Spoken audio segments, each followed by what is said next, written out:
Para jamaah, bapak-bapak dan ibu yang saya hormati, pangkal dari segala ibadah adalah yaitu melaksanakan sholat.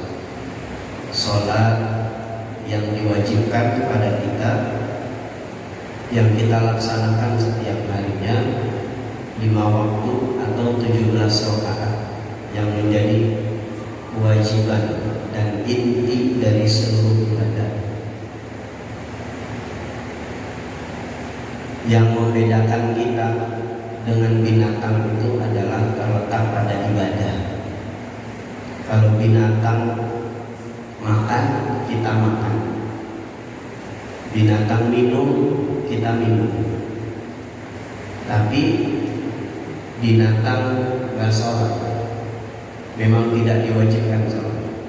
Kalau kita manusia diwajibkan sholat. Jadi yang membedakan kita dengan binatang itu aja.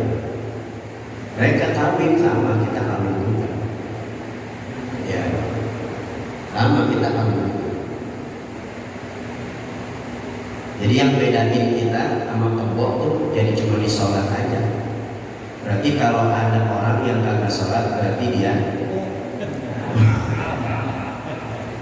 bini kita kalau kagak sholat namanya, berarti ada yang ngomong ya. Berarti bapak-bapak selama ini kalau bini kagak sholat tidurnya bareng. Kalau lakinya kagak sholat berarti lakinya. Kalau dua-duanya kagak sholat namanya kumpul kebo. Dan buat kita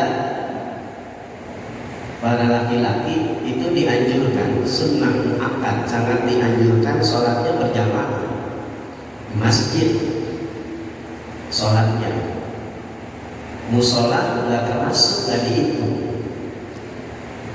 ya. Musola itu cuma tempat sholat, sama kayak di rumah kalau musola. Jadi buat laki-laki dianjurkannya itu sholatnya itu berjamaah di masjid. Kalau perempuan di rumah, jadi perempuan salehah itu sholatnya di rumah. Kalau ada laki-laki yang sholat di rumah, namanya dia laki-laki salehah. Jelas Bapak? Jelas kan nih? Jelas. Berarti itu laki salehah. Jadi kalau di musola sholatnya ya sama kayak kedudukannya dia sholat di rumah. Secara hukum begitu. Tetapi kalau di musola berjamaah berarti dia mendapatkan pahala berjamaah. Tapi secara hukum beda tuh. Dia dengan sholat di masjid dengan di musola itu sangat jauh berbeda. Jadi musola itu sama kayak sholat di rumah. Nah, yang membedakan di musola bisa sholat berjamaah, berarti dia mendapatkan keutamaan sholat berjamaah. Tetapi ketika dia sholat di masjid, itu menjadi berbeda. Ya, dan memang keutamaannya sholatnya di masjid. Ini puasa kita sudah masuk pada hari yang ke-19. Itu artinya kita sudah masuk nanti malam itu 10 hari terakhir di bulan suci Ramadan. Ya. Nabi itu kalau sudah masuk 10 terakhir di bulan Ramadan, maka beliau mengencangkan ikat pinggangnya, tidurnya kurang, ibadahnya semakin digas. Kalau awal-awal biasa, tapi kalau sudah masuk 10 terakhir bulan Ramadan itu ditambah ibadahnya, digas lagi, ditambah dengan iktikaf di masjid. Berbeda nih kita kebalikan. Kalau kita awal-awal semangat, hari pertama, malam pertama sampai gabungan masjid, sampai gelar-gelar tikar di luar. Masuk udah seminggu Ramadan, kendor. Masuk lagi udah 10 terakhir di bulan Ramadan, tambah lemas. Ibadahnya udah pindah, tarawihnya pindah. Gimana tarawihnya?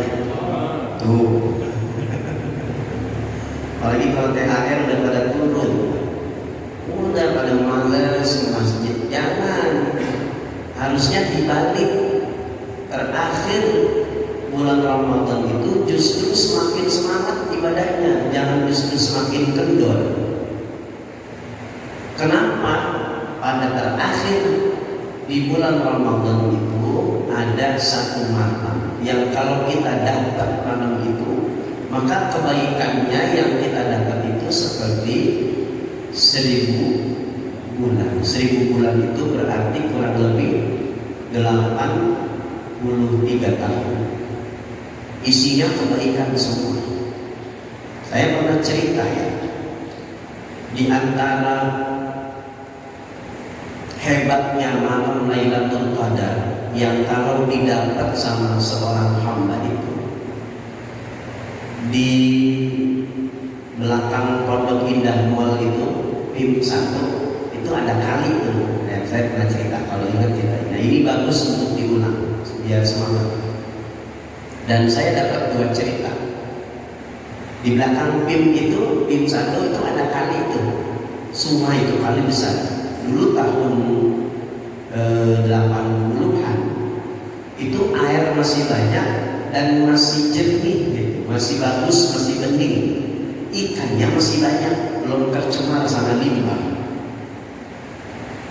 Biasa ada orang itu kalau jam 1, jam 2 itu dia cari ikan di sini.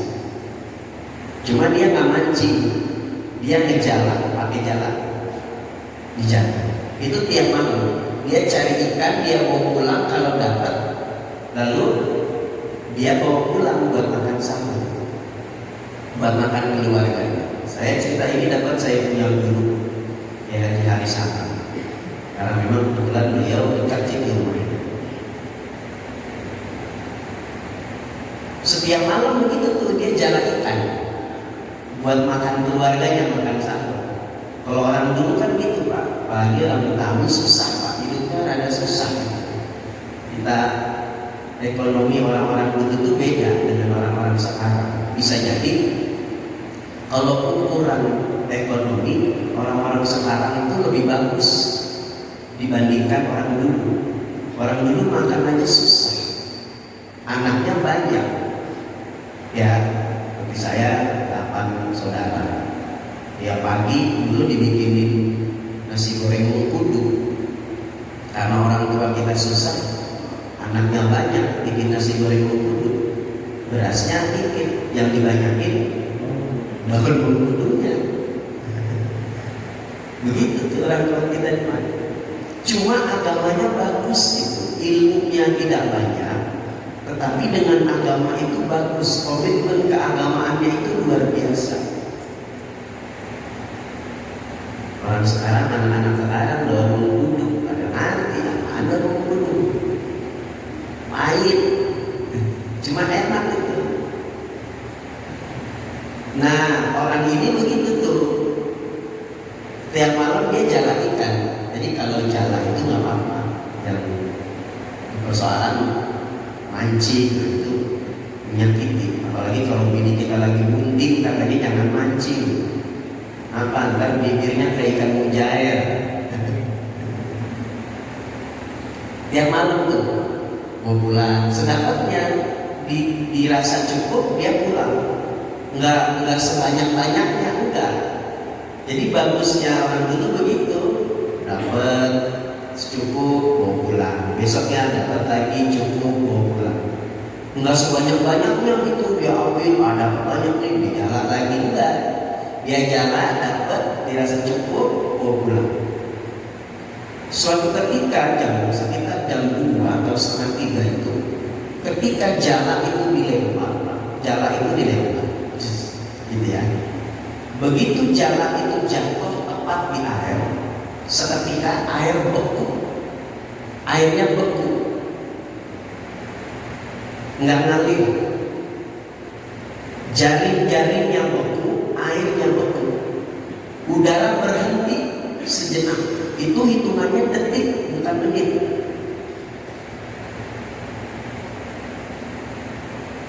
Ketika dia lihat air beku, udara berhenti, angin nggak berhembus,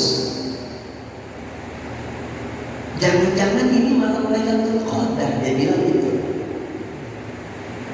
Maka dia angkat kedua tangannya itu. Ya Allah, kalau memang malam ini malam Lailatul Qadar, dengan keberkahan malam Lailatul Qadar, ya Allah, jadikan saya, istri, anak, keturunan saya semuanya bisa berangkat haji. Yang diminta cuma pengen berangkat haji. Ya Allah, tahun 80-an susah Pak berangkat haji itu. Meskipun gampang secara, nah seperti sekarang harus vaksin komplit segala macam dan persyaratannya. Dulu susahnya itu memang uangnya nggak ada, boro-boro mikirin buat bisa berangkat haji, buat makan sehari-hari aja susah.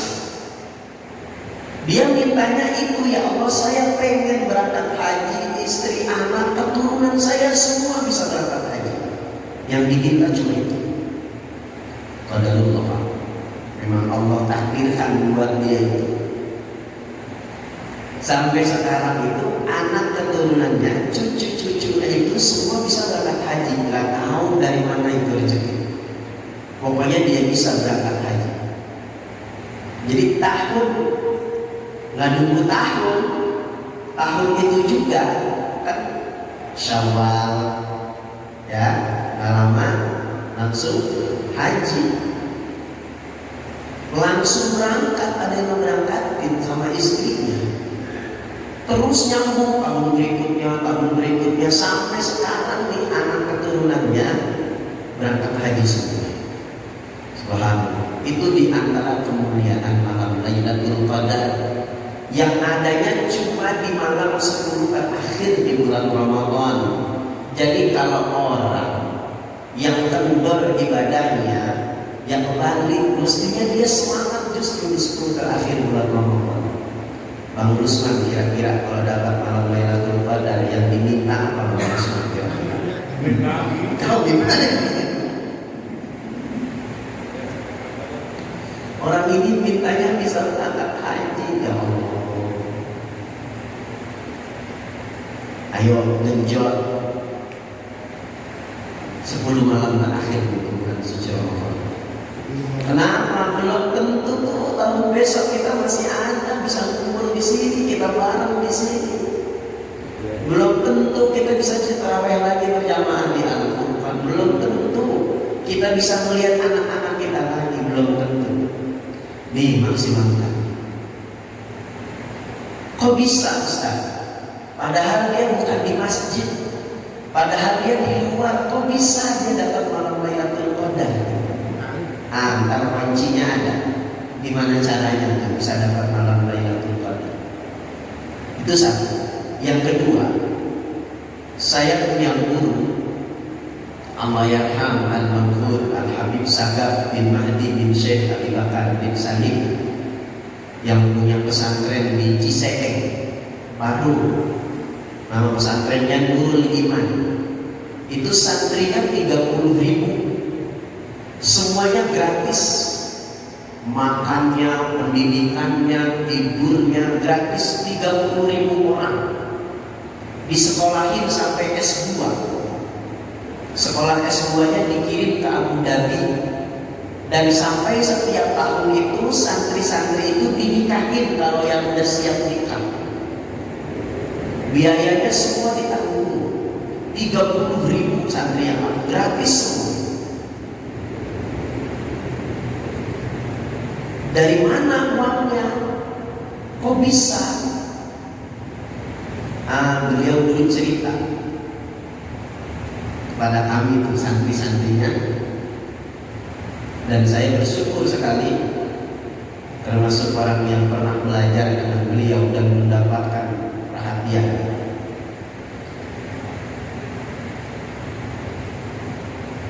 jam 1 waktu belum punya pesantren waktu itu.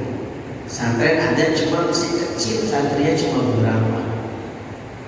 Lagi miskin-miskinnya beliau cerita, nggak punya uang sama sekali. Itu jam 1 malam, beliau berdiri di depan rumah. Jadi yang bagus kalau malam Ramadan terakhir itu jangan tidur, bagusnya Pak. Bagusnya itu dia begadang. Tapi begadangnya begadang yang tidak bermaksiat, yang tidak lalai. Bukan begadang jadi ngomongin orang, enggak, jangan. Dia tafakur, meskipun tidak di masjid gitu, dia tafakur, dia tasbih, dia zikir, apapun bentuknya, yang penting tidak bermaksiat pada malam Ramadan dan di siang harinya. Tiba-tiba ada orang yang datang, itu bawa emas, ngasih emas. Beliau udah kenal, ngasih emas, emasnya emas murni. Kalau tidak salah, beliau cerita itu, beliau dikasih emas sebanyak 2 atau 3 kilo kalau tidak salah. Taruhlah 2 kilo emas murni, 2 kilo. Berapa sekarang harga emas per gramnya? 1 juta, taruhlah 1 juta. Segram 1 juta. Kalau 1 kilo itu ada berapa gram? 1000 gram. 1000 dikali 1 juta, 1 miliar. La haula wala quwwata illa billah. Enggak kenal Pak. Jadi ada yang datang tahu-tahu ngasih emas 2 kilo, berarti 2 miliar waktu itu. Harga waktu itu kalau dikonversi sekarang itu 2 miliar besar banget Pak. Sekarang juga besar banget Pak. Nih punya duit sekarang 2 miliar, 2 miliar, 2 miliar, 2 miliar, jadi semua nih 2 miliar, 2 miliar. Amin gitu Pak. Ya mungkin aman Imam Amin doang. Menghayal aja dulu. Ya makanya ya menghayal aja dulu. Kira-kira nih kalau punya duit 2 miliar, 2 miliar gitu. Sekarang pada sholat ada di Masjid Al-Quran, pada terawih apa ada di Al-Quran. Nah, kalau menjadi 2 miliar itu pada terawih nggak di Al-Quran? Dari batu. Tuh pada dimuat.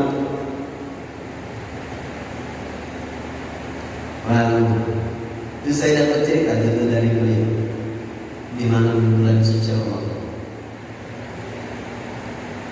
Dapat kebaikannya begitu. Gimana caranya itu bisa begitu? Dan ternyata kebaikannya itu bukan dari lantaran sholatnya banyak. Bisa jadi sholatnya cuma pas-pasan gitu, cuma 5 waktu doang. Sama yang sunnah-sunnah rawatib pas-pasan gitu. Cuma yang menjadi spesial itu hatinya yang bagus, hatinya selamat, nggak ada kebencian sama orang. Itu yang sulit Pak. Kalau kita sholat bisa kita sholat, tetapi menjaga hati supaya tidak riya ketika sholat itu sulit. Berangkat ke masjid, sholat taraweh, kita berangkat, kita lihat tetangga kita, padahal sama-sama Islam, dia lagi ngopi, dia lagi ngobrol, teman-temannya lagi kumpul di warung di pinggir jalan. Hati kita ngomong, nih orang ngapain sih nongkrong gitu, kagak terawih, padahal belum tentu kalau depan dia masih hidup.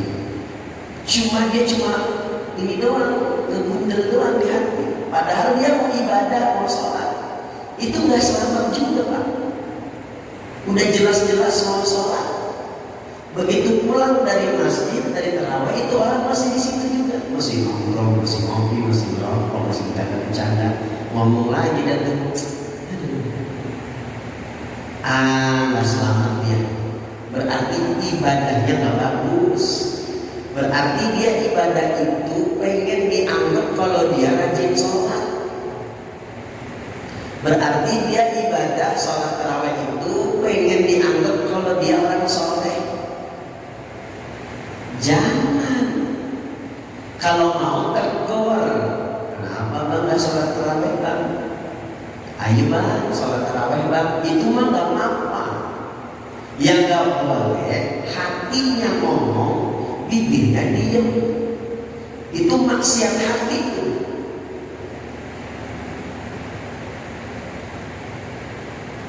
Jadi bisa jadi bibir itu diem, tapi hatinya ngomong. Yang paling berat itu maksiat hati. Tetangganya rumahnya di pojok, gangnya sempit, beli mobil baru. Kata kita, ya dia mau naruh mobil di mana itu? Kagak ada jalannya, kagak ada terbangnya, kagak ada garasinya.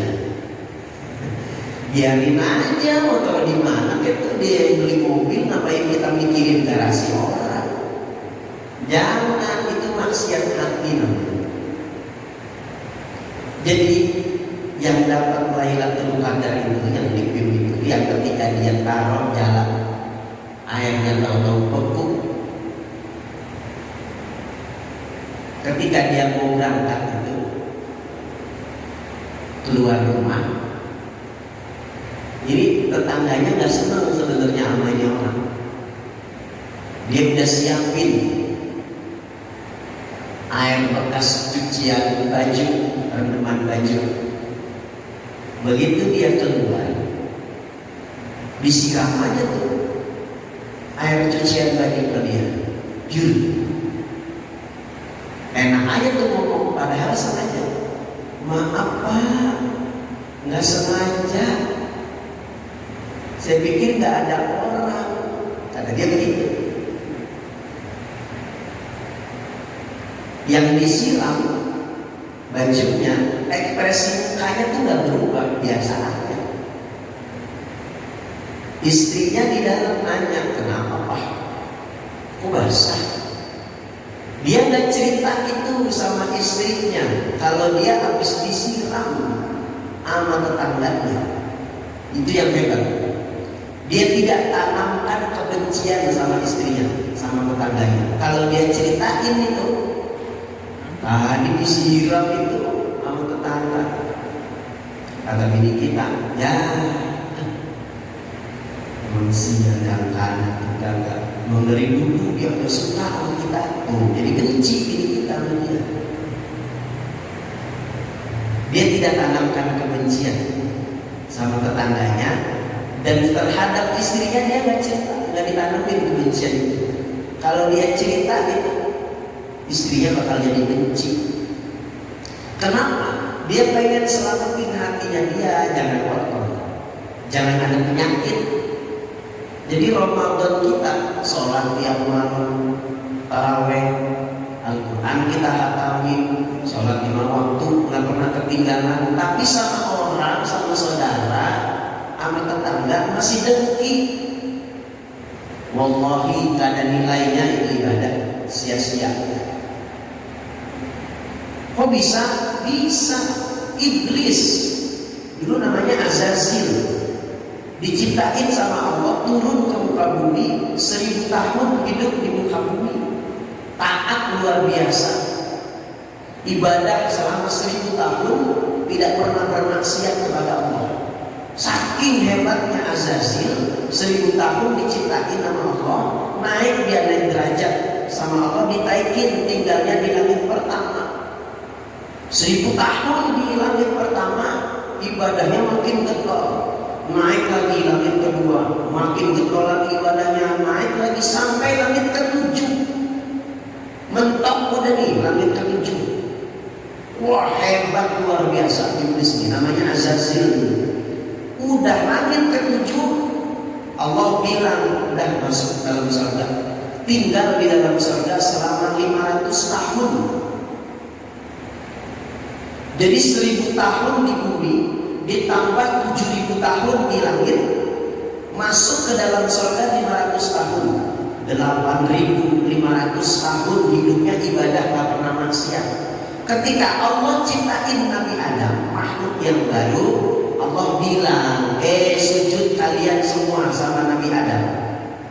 Sujud tuh semua para malaikat, fasajada dan malaikat, illa iblis, kecuali iblis. Iblis itu yang terusir namanya. Kenapa tuh iblis diusir? Dia ngerasa dirinya lebih hebat. Ketika Allah bilang, kenapa kamu gak mau sujud sama Adam? Dia bilang, ana khairun minhu. Saya lebih hebat, lebih baik daripada Adam. Loh, emang hebatnya kamu gimana? Allah bilang begitu. Ya Rabb, khalaqtani minan nar. Engkau ciptakan aku dari api, wa khalaqtahu min tin. Sementara engkau ciptakan dia dari tanah. Oh, api lebih hebat daripada tanah, sifatnya membakar. Tanah nggak ada apa-apanya. Dia bilang begitu. Wah, jumawa sombong luar biasa. Dari lantaran merasa dirinya hebat, ngerasa pintar, ngerasa lebih mulia, ngerasa ibadahnya udah benar, ngerasa ibadahnya gak ada yang bisa nandingin, murka Allah, diusir dari surga. Keluar kamu dari surga. Sesungguhnya surga tidak akan dimasuki terhadap orang-orang yang ada di dalam hatinya itu kesombongan, minal kibri, dari rasa sombong. Nama penyakit di dalam hatinya. Bye-bye, ibadah kita kayak apa? Puasa kita cuma Ramadan doang, tarawih kita 30 hari, 30 malam, masih ada bolongnya, nggak perlu setiap malam. Dibandingin sama iblis 8500 tahun, ibadah kita nggak ada apa-apanya. Jatuh Pak, nyungsep, terlaknat sampai hari kiamat, Allah nggak kasih maaf. Padahal ketemu sama Nabi Musa di iblis. Musa, tolong sampaikan kepada Allah, saya pengen bertobat. Saya tahu Allah Maha Pengasih lagi Maha Penyayang, menerima taubat setiap hamba-hamba yang berdosa. Nabi Musa memunajat, ya Allah, iblis pengen bertobat, mohon kau ampuni dosa-dosanya. Allah bilang, boleh, gampang. Kalau cuma ampunin dosa iblis mah kecil. Syaratnya satu, sujud sama kuburnya Nabi Adam. Allah bilang begitu. Wah, ketika disebut Pak, Nabi Adam itu dulu sombongnya bangkit lagi. Jangankan kuburnya, jangankan jasadnya yang udah tertanam di dalam tanah. Dulu waktu hidupnya aja saya nggak mau sujud, apalagi dia udah mati. Dari sejak itu sampai hari kiamat, iblis terlaknat, tertutup pintu maaf buat iblis. Kenapa? Ngerasa dirinya hebat. Jadi jangan harap kita bisa dapat kebaikan malam Lailatul Qadar kalau di dalam hati kita ini masih ada penyakit, Pak. Nggak bisa. Ilangin dulu tuh semua sakit kita sama saudara, sama tetangga. Jangan udah berapa puluh tahun kita ngadepin Ramadan, ibadah kita banyak, tapi sama tetangga masih suka berantem, sama saudara masih nggak akur, nggak ada gunanya. Jangan kecil Pak urusan hati mah, jangan dibikin penyakit. Kalau udah sakit hatinya, semua bakalan sakit. Yang sakit hati, otak bisa sakit. Kenapa? udah malas sudah melihat dia. Mau ke warung kudu putar jalannya. Begitu kumpul di rumah saudara, dia tanya ada si Anu nggak? Ada, kagak jadi datang. Ngapain penyakit ditaruh di hati? Jangan, lepas aja. Maafin, jangan taruh penyakit. Ramadan ini membakar sifatnya. Apa yang dibakar? Seluruh dosa-dosa kita dibakar, hati kita dibakar. Supaya bagus, luar dalam, zahirnya bagus, batinnya bagus. Ramadan ini kayak bengkel, Pak. Motor rusak, masuk bengkel, dibenerin semua. Begitu keluar dari bengkel, bagus, enak lagi tuh motor. Ganti oli, spare partnya, packing-packingnya yang bocor, semuanya dibenerin. Keluar dari bengkel, bagus. Nah, Ramadan tuh begitu. Hati yang gak bagus masuk Ramadan, dosa yang banyak masuk Ramadan, ibadah yang gak sempurna masuk Ramadan. Keluar dari Ramadan, bagus semua, jadi super. Hatinya bagus, ibadahnya bagus, badannya sehat. Ada gak orang puasa di bulan Ramadan sakit-sakitan? Gak ada. Kenapa? Dia sehat dari lantaran berpuasa. Paling sakitnya puyeng doang, masuk angin sama mecet, kebanyakan makan gorengan sama sambal. Jadi sampai sekarang lontong gorengan itu masih juara bertahan, Pak. Belum ada yang bisa ngalahin. Yo, 10 terakhir di bulan Ramadan, jagain banget, jagain supaya bisa dapat kebaikan malam Lailatul Qadar. Gimana caranya? Yang pertama, jaga hati kita biar selamat. Kalau ada kesalahan istri kita, maafin. Kalau kurang akurat sama saudara, buru-buru perbaiki. Kalau ada kurang bagus sama tetangga, ayo dirapetin. Jaga Ramadan. Jadi gak mesti itikaf semalaman di masjid gitu. Itu bagus. Minan nawadir, orang yang dapat jarang, termasuk jarang yang cari cerita tadi. Kalau bukan karena memang super orangnya, kalau nggak super nggak bisa. Nah, orang yang udah dapat tuh, itu malaikat turun, Pak. Kan pada malam itu turunnya. Tanazzalul malaikah waruh, turun para malaikat ke muka bumi. Waruh arruh bimakna Jibril. Jadi malaikat semua turun dan Ruhul Amin Jibril. Itu orang-orang yang dapat malam Lailatul Qadar. Itu disamperin satu-satu. Musafah, salaman.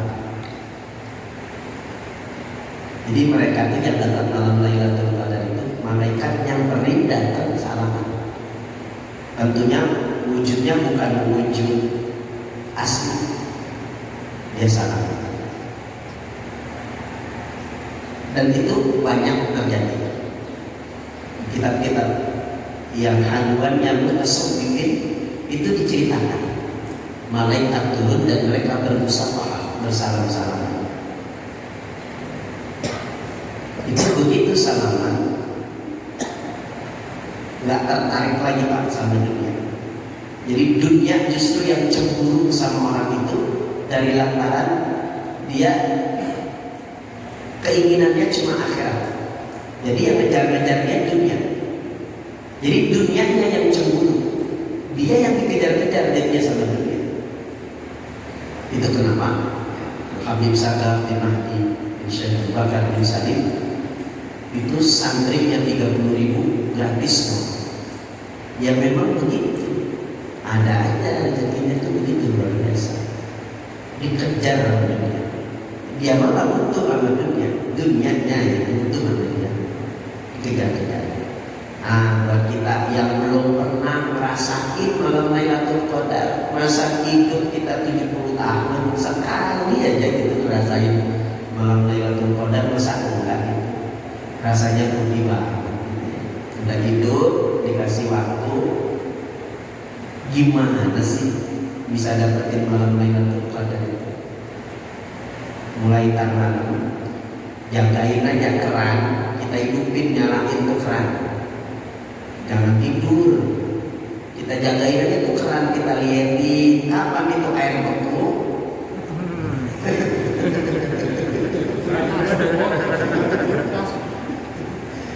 Dapat kagak Lailatul Qadar, mesin bunyi mulu.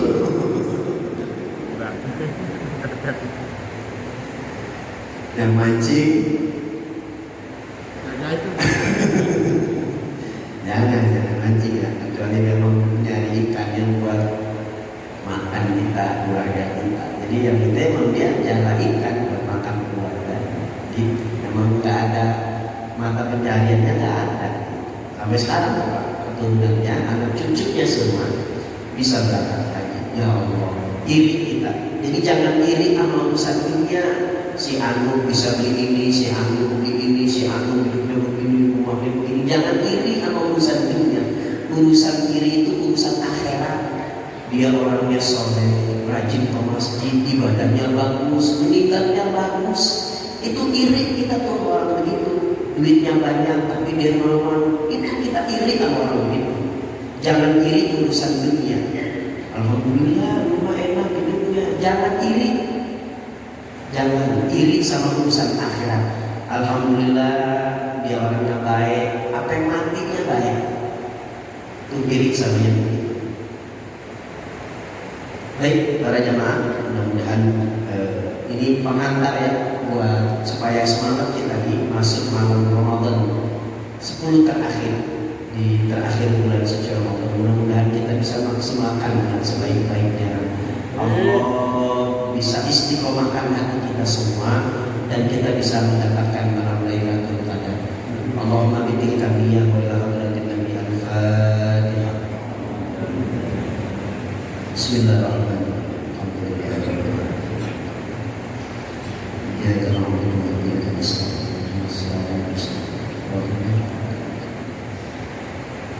Bismillahirrahmanirrahim. Alhamdulillahirabbil alamin. Allahumma shalli wa sallim ala sayyidina Muhammad wa ala ali sayyidina Muhammad. Allahumma inna nas'aluka 'ilman nafi'an wa rizqan thayyiban wa 'amalan shalihan maqbulan. Allahumma inna na'udzubika min 'ilmin la yanfa' wa qalbin la yakhsha wa min nafsin la tashqa wa min ma'amin la yusma' wa na'udzubika min ha'ula'il a'ma. Allahumma inna nas'aluka ridhaka wal jannah wa na'udzubika min sakhatika wan nar. Ya Hannan ya Mannan ya Qawi ya Matin ya Dzal Jalali wal Ikram. Rabbana atina fid dunya hasanah wa fil akhirati hasanah wa qina adzaban nar. Sallallahu alaihi wa sallam sayyidina Muhammadin wa ala alihi wa sahbihi wasallam. Alhamdulillahi rabbil alamin. Amin. Assalamualaikum.